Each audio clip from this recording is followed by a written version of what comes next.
사도행전 22번째인데요. 네, 돌아가는 길에 만난 은혜라는 제목으로 함께 은혜를 나누겠습니다.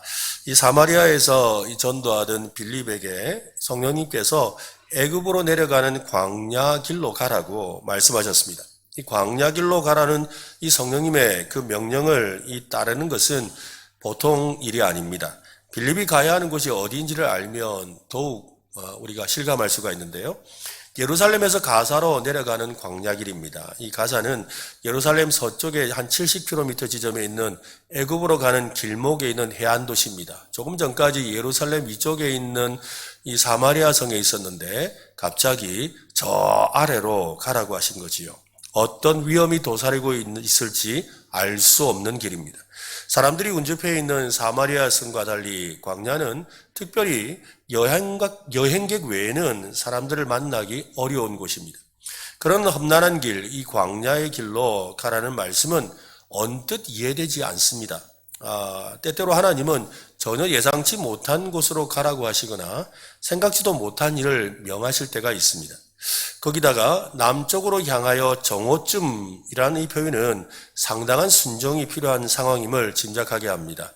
태양이 이글거리는 사막과 같은 이 광야의 정오입니다. 그러니까 얼마나 뜨겁고 힘들겠어요. 그런데 그 시간에 광야길로 가라고 하신 거지요. 빌립은 또 다른 땅끝, 그 땅끝으로 가서 복음을 전하기 위해 순종을 합니다. 광야로 가도록 강권하신 분은 성령 하나님이십니다. 성령님의 인도를 따라 광야로 갔더니 그곳에 생각지도 못한 어떤 사람이 기다리고 있었습니다. 어떻게 행할 것을 성령님께서 아주 섬세하게 가르쳐 주시고 지도해 주셨습니다. 빌립은 달리는 마차로 가서, 이 마차가 이렇게 달리고 있는데 그 마차로 가서 세운 게 아니라 같이 뛴 것 같아요. 뛰어가면서 같이 옆에 있는 사람에게 이야기하죠. 그러면서 여보시오, 지금 당신 읽는 거 그거 이해가 됩니까? 라고 물었습니다. 그 사람은 에디오피아 여왕 간다게의 모든 국고를 맡은 큰 권세를 지닌 내시입니다. 그는 예루살렘에 왔다가 돌아가는 길입니다. 마차를 타고 있는데 놀라운 것은 이사야 선지자의 글을 읽고 있다는 것입니다. 그는 유대인도 아니고 사마리인도 아닙니다. 에디오피아 사람입니다. 마차를 타고 있을 정도로 그는 높은 지위를 가진 사람이지요. 광야에서 만날 만한 사람이 아니라는 겁니다. 하나님의 계획은 우리의 생각과 예상을 뛰어넘습니다. 하나님께서 이미 복음을 받아들일 사람을 예비해 놓으신 거죠. 전혀 뜻밖의 장소에서 말입니다. 우리가 주님의 복음의 일꾼으로 쓰임받고자 할 때 하나님께서 우리에게 그렇게 뜻밖의 역사가 일어나게 하십니다. 여러분 그 은혜를 경험하시기를 바랍니다. 1세기에 이 에디오피아인은 이국적인 사람들, 낯선 사람을 상징했습니다. 그들은 전형적인 아프리카 흑인입니다. 당시 그리스의 역사가였던 이 디오도로스 시켈로스는 에디오피아인을 땅끝에 사는 사람들이라고 불렀습니다. 로마 제국의 최남단이 에디오피아라고 생각했기 때문에 땅끝, 로마 제국을 자기 중심으로 생각하니까 땅끝이었어요.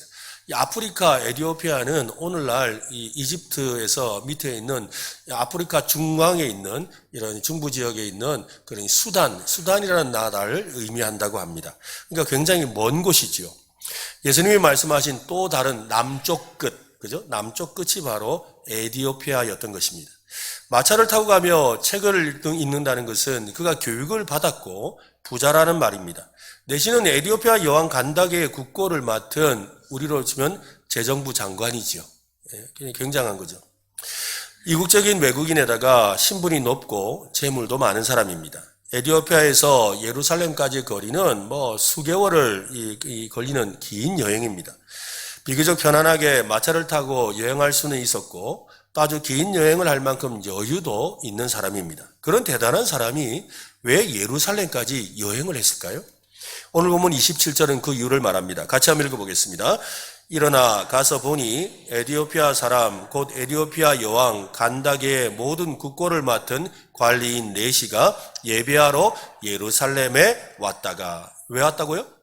예배하러, 그죠? 예배하러 예루살렘에 왔다가 그는 아마도 유월절과 오순절을 지키기 위해서 예루살렘을 방문한 것 같습니다. 이른바 하나님을 경외하는 사람이었습니다. 긴 여행을 하면서까지 예배하러 예루살렘에 왔다는 것, 또 돌아가는 길에 두루마리 성경을 사서 읽고 있는 것을 볼 때 하나님을 아주 신실하게 믿는 그런 사람이라는 것을 알 수가 있지요. 근데 여러분, 그토록 그렇게 열심히 있어서 저 먼 나라에서 예루살렘을 방문하고 그 절기를 지키고 있고, 또 돌아가는 길에는 그 성경을 사서 가면서 읽고 있을 정도로 대단한 이 사람인데, 그러나 이 사람은 그런 열심에도 불구하고 안타까운 현실 속에 있었습니다. 하나님을 만나는 더 깊은 자리로 나아갈 수 없는 사람이었습니다. 당시 유대 사회에서 이 하나님을 경외하는 사람과 유대인이 되는 것은 다른 문제였습니다. 즉, 이 이방인도 하나님을 경외할 수 있었어요. 하나님을 예배할 수 있었어요. 하나님을 이렇게 믿는다고 신앙을 고백할 수 있었습니다. 하지만 유대인이 되는 것은 다른 문제입니다. 하나님을 경외하는 사람이 유대인이 되려면 그가 개종을 해야 돼요. 그 개종의 증거로 할례를 받아야 합니다. 근데 이 할례를 받는다는 것은 이 쉬운 일이 아니에요. 그때 당시 문화 속에서 쉬운 일이 아니었습니다. 그러니까 하나님을 경외한다고 모두가 할례를 받지는 않았습니다. 당시에 그리스와 로마 문화권에 있던 사람들은 할례 받는 것을 지극히 혐오스럽고 미신적인 것으로 생각했기 때문입니다. 하나님을 경외하는 사람들은 성전 예배에 제한적으로 참여할 수밖에 없었습니다. 이 성전 안뜰에는 이방인 출입 금지 구역이라서 들어갈 수가 없어요. 그러니까 제사를 지내기 위해서 성전 안에 들어가야 되는데 들어갈 수가 없는 거죠. 그들은 바깥에 있는 여인의 뜰, 이방인의 뜰이라고 부르는 이방인들이 서 있는 곳이 있어요. 그 뜰에 머물다가 먼 발치에서 행해지는 예배와 제사를 그냥 지켜보는 것으로 만족할 수밖에 없었어요. 정통 유대인들에게 하나님을 경외하는 이방 사람들은 아무리 신실해도 그냥 이방인이었던 겁니다. 성전의 아름다움에 감탄할 수는 있었습니다. 절기에 참여할 수는 없었어요.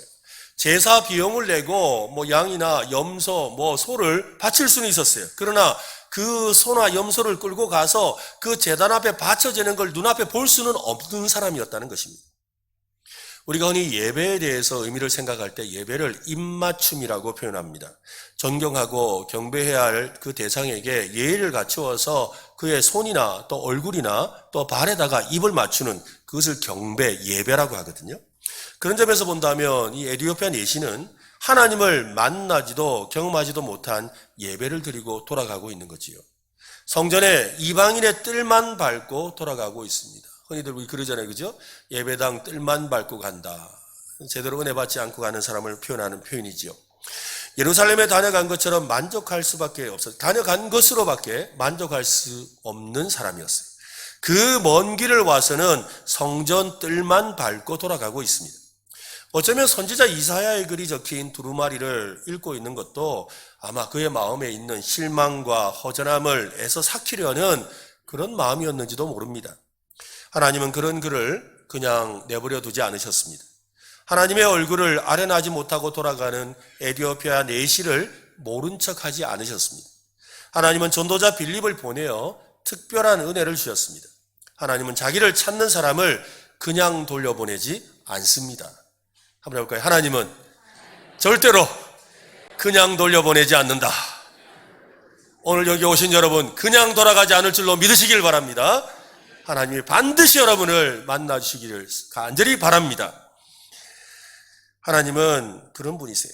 에티오피아 내시의 모습을 묵상하다가 이전에 있었던 한 사건이 생각이 났습니다. 제가 부목사로 있을 때 안산동산교회에서 사역할 때였는데요. 당시에 지금도 유명하지만 그때 당시는 대단했던 이 손기철 장로님이라는 분이 있어요. 그분이 이렇게 성령사역과 치유사역에 유명한 분이지요. 그분이 오셔가지고 치유 집회를 했습니다. 많은 분들이 성령님의 음성을 듣고 치유받는 은혜를 경험했습니다. 그때 당시에 그 집회에 한 3,000명 이상 참여했던 걸로 기억이 나는데요. 하여튼 굉장한 분들이 오셨어요. 그 예배당이 5,000석 예배당이 거의 꽉 찰 정도로 그렇게 왔거든요. 집회가 끝나고 돌아가는 그 성도님들을 이렇게 뒤에서 지켜보다가 문득 오늘 말씀이 생각이 났습니다. 저마다 소원과 간절함으로 오셨지요. 많은 분이 성령님과 입맞춤하는 특별한 경험을 했습니다. 하지만 그날 모두 다 치유받은 것은 아닙니다. 모두 성령님이 주시는 특별한 체험을 하고 돌아가는 것도 아니었습니다. 아무런 경험도 하지 못한 채 그냥 은혜 받고 또 희한한 경험들을 하고 대단한 놀라운 성령님의 역사가 일어나는 것을 보기만 하고 돌아가는 분들이 더 많았죠. 그들의 마음속에는 다 기대를 갖고 왔어요. 그렇지만 아무 일도 일어나지 않았거든요. 왜 나에게는 그런 기적이 일어나지 않는 걸까? 나의 믿음이 부족한가? 나의 문제는 저들만큼 절박하지 않은 걸까? 그런 생각들을 가지고 돌아가는 뒷모습을 보았던 겁니다. 송기철 장로님 그 치유 집회가 있고 난 그 다음 주에 제가 설교를 해야 돼요. 우리로 치면 이 금요 기도회에 3주간 특별 집회를 했는데요.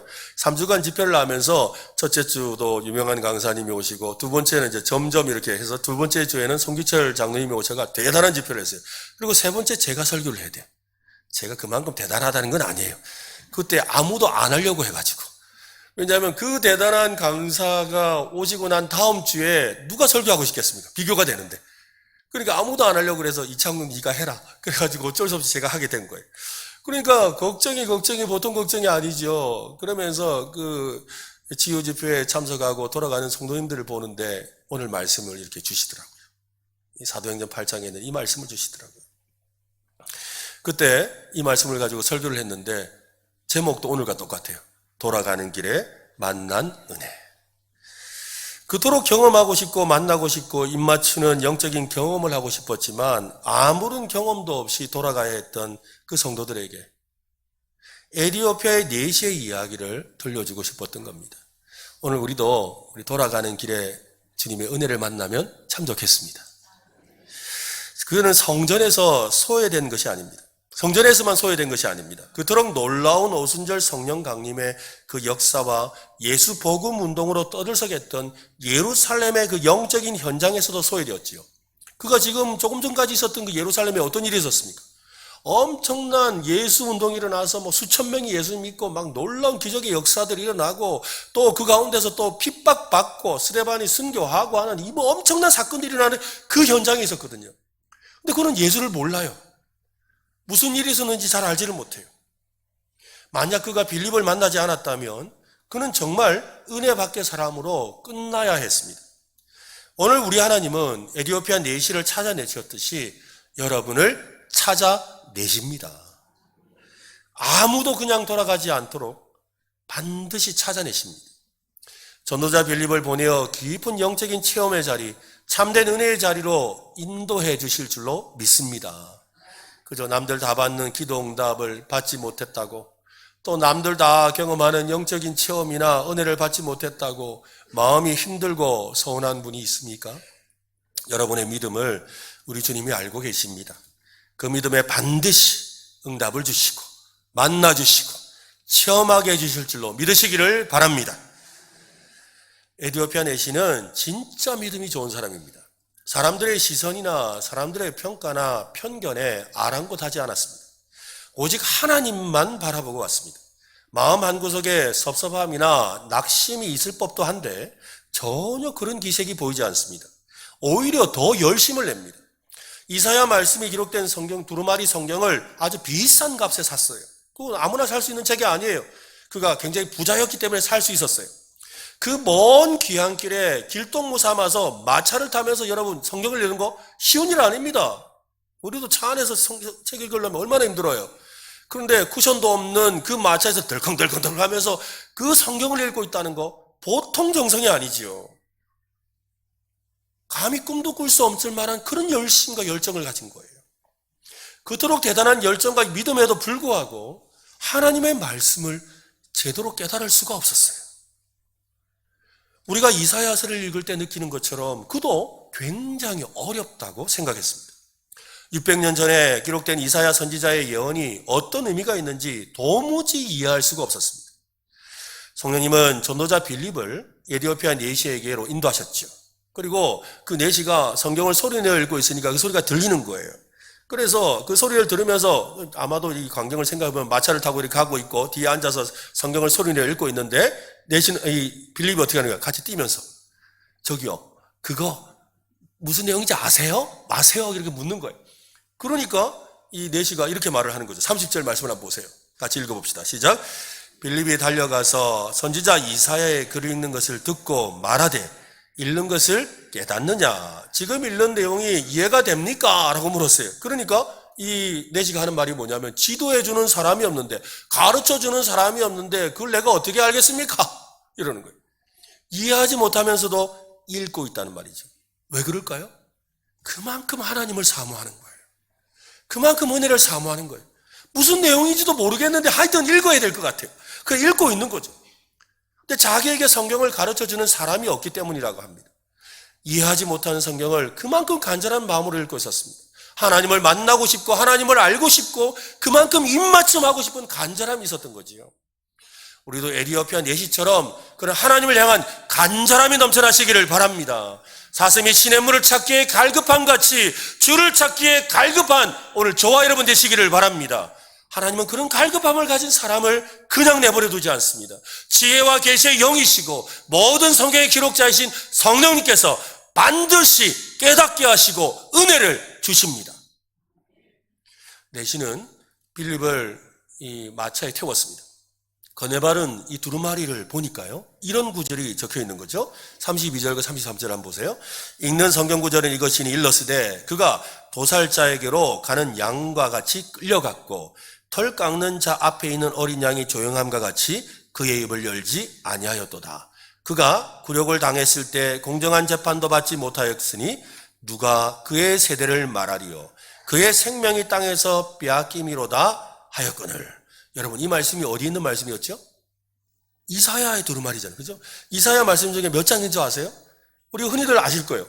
예수님의 고난받는 종의 노래, 예수님을 예언하는 이 성경구절, 우리가 고난주간에 많이 인용하는 이사야 53장 말씀이에요. 이사야 53장을 그가 읽고 있었던 거예요. 내시가 궁금한 것은 도살자에게로 가는 양, 털 깎는 자 앞에 있는 어린 양이었어요. 여러분, 이게 누구를 말하는 거죠? 그죠? 맞아요. 예수님이에요. 34절을 한번 보세요. 그 내시가 빌립에게 말하되 청하건대 내가 묻노니 선지자가 이 말한 것이 누구를 가리킴이냐? 자기를 가리킴이냐? 타인을 가리킴이냐? 아까 누구라고요? 예수님. 그죠? 예수님 가리킴. 그는 알지 못했어요. 우리는 아는데 내시는 몰랐어요. 예루살렘이 떠들썩할 정도로 소문난 예수님을 알지 못했습니다. 빌립은 예수님과 복음에 대해 알려주었습니다. 예수 복음을 듣고는 너무 감격해서 이 이야기가 그 이야기입니까? 그러고는 지나가는데 물이 있는 거예요. 그래서 마차를 세웠어요. 내가 세례를 받는데 무슨 문제가 있습니까? 아니, 없습니다. 세례를 주세요. 그래서 그는 물속에 들어가서 세례를 받았어요. 그는 진정으로 물과 성령으로 거듭나게 되었습니다. 에디오피아 내시는 깊은 진리를 알고 싶어 성경을 읽었지만 더 깊은 진리를 깨닫지 못하고 있었습니다. 그의 하소연처럼 가르쳐주는 사람이 없었습니다. 열심히 성경을 찾고 책을 찾고 인터넷을 뒤져보지만 도무지 그 뜻을 알 수 없을 때가 우리도 있잖아요. 하지만 포기할 수가 없어요. 너무 알고 싶으니까요. 정말로 알고 싶은 거죠. 그때는 여러분, 엎드리는 방법밖에 없습니다. 기도하면 지혜와 계시의 영이신 성령님이 도와주십니다. 최고의 성경 교사이신 성령님께 도움을 구해야 합니다. 성령님은 이해할 수 없는 말씀을 한순간에 깨닫도록 반드시 도와주십니다. 때로는 이 빌립과 같은 특별한 은사를 가진 사람의 도움을 받기도 하지요. 성령님께서 그런 사람을 보내주세요. 오늘의 이 빌립과 같은 사람이 누구겠습니까? 그는 여러분 주위에 있는 저와 같은 목회자입니다. 하나님의 말씀을 어려워하고 힘들어하는 사람들을 돕기 위해서 교회로 보냄받은 사람이 바로 목회자입니다. 그래서 목회자가 하는 일이 뭐냐면 가르치는 일이에요. 가르치는 일. 말씀을 가르치는 거죠. 이 말씀으로 가르치는 이 일을 목양이라고 하는 겁니다. 목회라고 하는 거죠. 그래서 제가 여러분에게 말씀을 이렇게 가르쳐서 그 말씀의 꼴을 먹어서 여러분들이 영적으로 배가 부르고 그래서 여러분의 젖이 풍성해져서 여러분의 삶에 풍성한 열매들이 나게 하는 것, 이것이 바로 목회고 목양이에요. 하나님의 말씀의 가르침을 잘 받으시기를 바랍니다. 여러분의 영혼이 풍성해지시기를 바랍니다. 에디오피아 내시의 말을 우리는 기억할 필요가 있습니다. 31절 말씀인데요. 같이 한번 읽어보겠습니다. 대답하되 지도해주는 사람이 없으니 어찌 깨달을 수 있느냐 하고 빌립을 청하여 수레에 올라 같이 앉으라 하니라. 지도해주는 사람이 없으니 어찌 깨달을 수 있느냐. 우리도 지도해주는 사람이 필요합니다. 저와 같은 목회자가 여러분에게 필요한 겁니다. 성도는 배우는 사람입니다. 해볼까요? 성도는 배우는 사람이다. 하나님의 말씀을 배워야 합니다. 영생은 진리를 아는 것이라고 그랬어요. 알기 위해 어떻게 해야 돼요? 배워야 돼요. 지도해주고 가르쳐주는 분을 가까이 해야 합니다. 언저리에서 떠드는 소리에 귀를 기울이지 말고 중심에 들어와서 제대로 배우시기를 바랍니다. 고린도전서 3장에 보면 이 사도 바울과 아볼로에 대해서 비유하는 내용이 나오지요. 고린도 교회 안에서 바울파 또 아볼로파 이렇게 서로 나뉘어져 있는데 이것을 두고서 바울이 비유를 듭니다. 바울은 심는 자라 그러고 아볼로는 물을 주는 자라고 그러지요. 아볼로는 고린도에서 물을 주는 자로서 자신의 역할을 충실히 다했습니다. 그는 성도들을 양육하고 하나님의 말씀으로 성장하는 일을 했습니다. 심는 일은 여러분 몇 번 하면 되죠? 한 번 하면 돼요. 그죠? 한 번 심는 거예요. 물은 자주. 그죠? 열매 맺을 때까지 계속 줘야 돼요. 열매 맺고 수확할 때까지 계속해서 물을 줘야 하는 거예요. 그러니까 우리가 복음이 한번 심겨지면, 그죠? 그 복음이 싹이 나고 자라고 열매 맺을 때까지 끊임없이 물이 주어져야 돼요. 물 주는 사람이 있어야 된다는 거예요. 가르침을 받아야 된다 이 말입니다. 하나님의 말씀에 가르침을 받으시기를 바랍니다. 지속적인 가르침과 배움이 있어야 돼요. 그 과정을 통해 믿음이 성장하고 단단해지고 열매를 맺는 거예요. 그러니까 옛날에 들었다, 옛날에 안다라고 되는 게 아니에요. 그 물은 이미 다 말랐어요. 새 물을 받아야 돼요. 오늘 오후부터 하는 말씀 부흥회에 와서 오셔서 배우시기를 바랍니다. 배워야 돼요. 알아야 돼요. 그래야 우리의 영혼이 풍성해지는 거예요. 온전한 삶을 살 수 있는 거예요. 여러분의 신앙이 날로 날로 깊어지고 단단해지고 열매로 풍성해지기를 간절히 바랍니다. 빌립은 이사야서 말씀을 가지고 예수님과 복음을 증언했습니다. 땅끝에서 예루살렘으로 왔다가 돌아가는 내시를 구원하려는 하나님의 그 주권적인 섭리가 나타나는 현장이었습니다. 황량한 광야와 같은 마치 내시의 모습을 보여주는 것 같아요. 이 황량한 광야길은 내시의 모습을 보여주죠. 예수님을 만나기 전에 사람들의 영적인 상태가 다 그래요.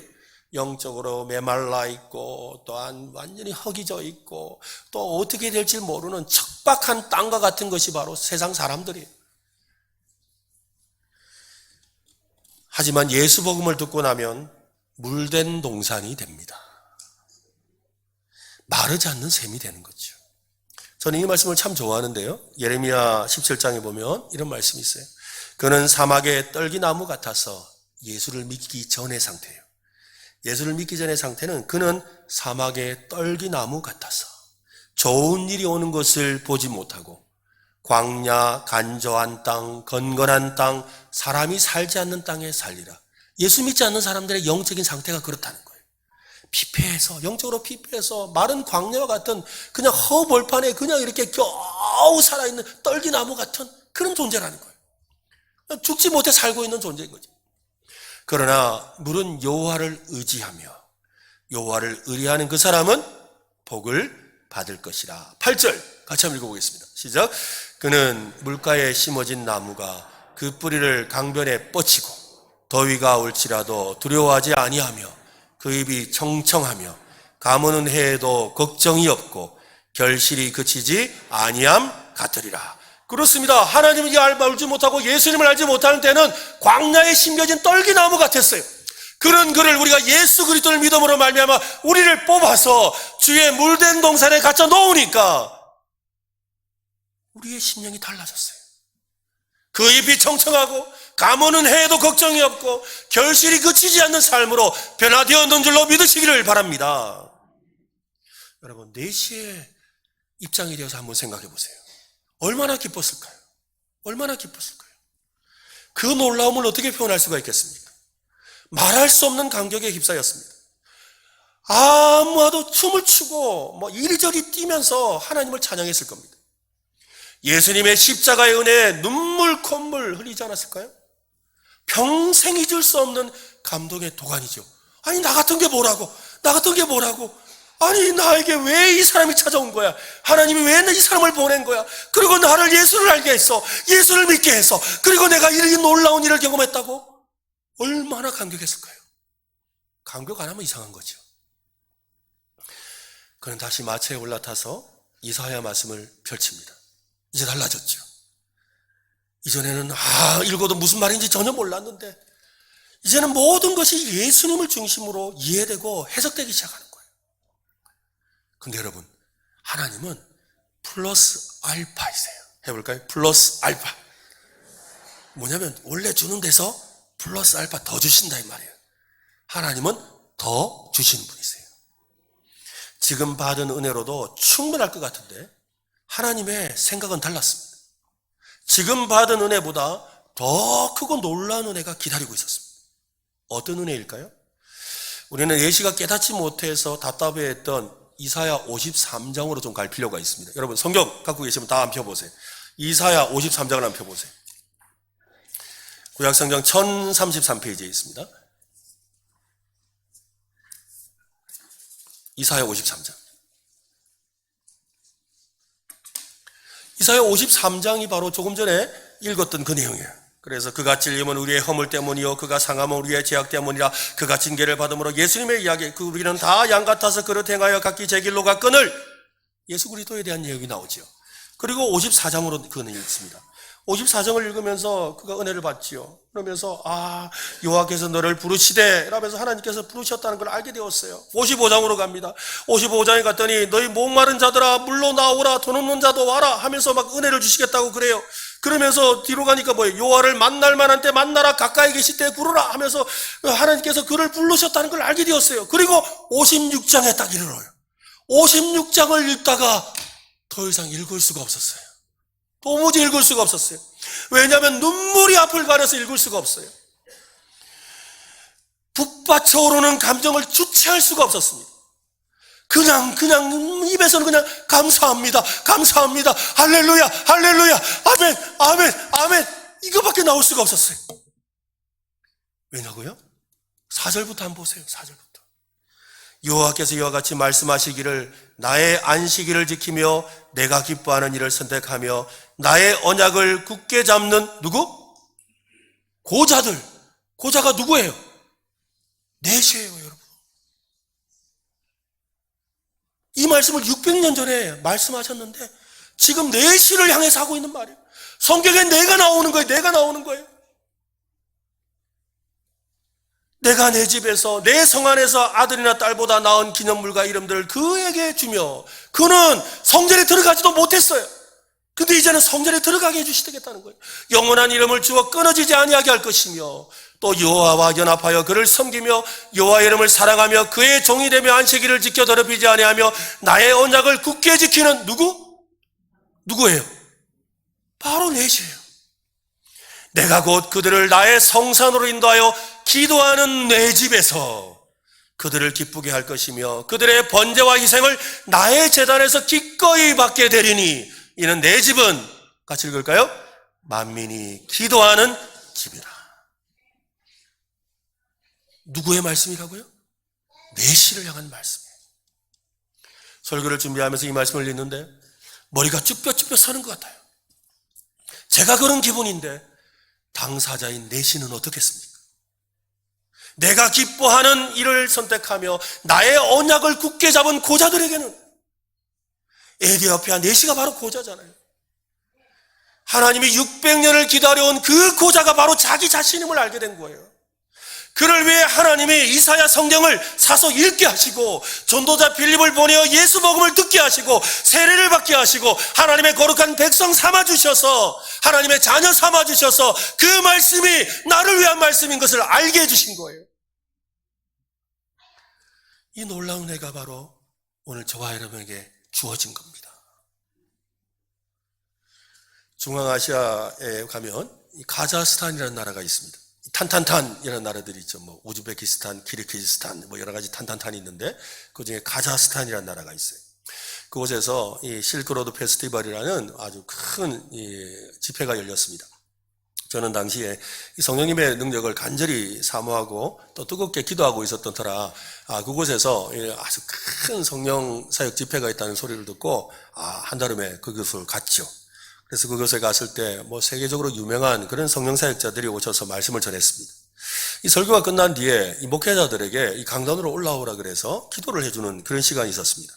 전 세계 각 나라 목회자들이 기도를 받기 위해서 그냥 막 열심히 달려와서 강단으로 나오는 거예요. 왜냐면 그곳에 모인 사람들이 한 수천 명이 되었으니까요. 막 달려온 거예요.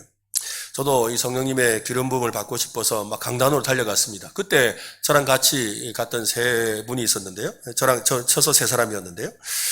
많은 목회자들이 막 밀려오다 보니까 그 주최 측에서 그래요. 잠깐만요. 너무 많이 오십니다. 이렇게 이 강단에 올라올 수도 없습니다. 안 되겠습니다. 그러면서 담임 목사님만 올라오세요. 그러는 거예요. 근데 저는 그때 부목사였거든요.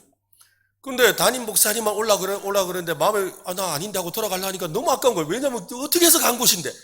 그래가지고 마침 저랑 같이 가셨던 우리 선배 목사님, 우리 안산동산교회 이제 전체 부목사님들에게 최고 선임 목사님인데 이 목사님이 우리 올라가자.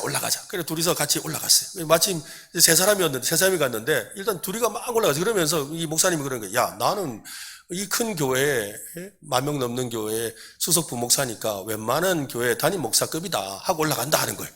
그래서 제가 옆에서 그랬죠. 그럼 나도 가겠습니다. 나는 제가 맡은 그때 당시 청년부를 하고 있었으니까 제가 맡은 청년부가 청년들이 매주 한 400명 참석을 하니까 400명 청년부 맡은 목사면 담임 목사지요. 올라가겠습니다. 그랬어요. 그랬더니 또 옆에 있는 또 대학부 목사님이 계셨는데 이 대학부 목사님도 저도요 하고 따라 올라왔어요. 그런데 저는 덩치가 크고 이래서 그런지 하고 선배 목사님하고 둘이는 들여보내주더라고요. 근데 이 대학부 목사님은 참 사람이 이렇게 곱고 이렇게 잘생겼어요. 담임 목사님 같이 않다면서 내보낸 거예요. 저희 둘만 들어갔어요. 들어가서 막 간절히 기도했죠. 하나님 은혜를 주세요. 간절히 기도했습니다. 그리고 성령의 은혜를 간절히 구하고 내려왔습니다. 내려왔는데 뜻밖의 장소에서 일어나고 있는 거예요. 제 자리로 돌아왔죠. 돌아와서 보니까 그때 이제 들어가지 못하고 이렇게 되었던 거절당했던 목사님이 자기 자리에 앉아 있는데 거기서 막 울고 불고 하면서 막 완전히 이리 구르고 저리 구르고 있는 거예요. 그래서 나중에 집회가 다 끝나고 나서 목사님 도대체 무슨 일이 있었어요? 하고 물었어요. 그랬더니 이 목사님이 하시는 말씀이 자기만 빼놓고 둘이 올라간 것 때문에 마음이 섭섭해가지고 섭섭한 마음이 도저히 안 참아지더라는 거예요. 그래가지고 하나님 너무합니다. 내가 이렇게 멀리까지 왔는데 어떻게 나를 이렇게 들여보내주지 않습니까? 하나님 너무합니다 하면서 막 섭섭한 마음에 이러고 있는데 마음속에서 주님의 음성이 들리더래요. 여기서 기도해라. 여기서 기도해라. 대학부 목사님은 막 그 말씀을 듣고는 그 자리에서 주야 하며 부르면서 막 기도를 했어요. 그때 여러분 성령님의 특별한 은혜가 막 머리부터 발끝까지 막 그냥 뜨겁게 임했다는 거예요. 담임 목사라고 사칭하면서 기도 받으러 같은 저는 아무런 일도 안 일어났는데 거절당하고 그냥 나는 뭐야 하고 앉아있는 그 목사님은 완전히 성령님의 충만한 역사를 받은 거예요.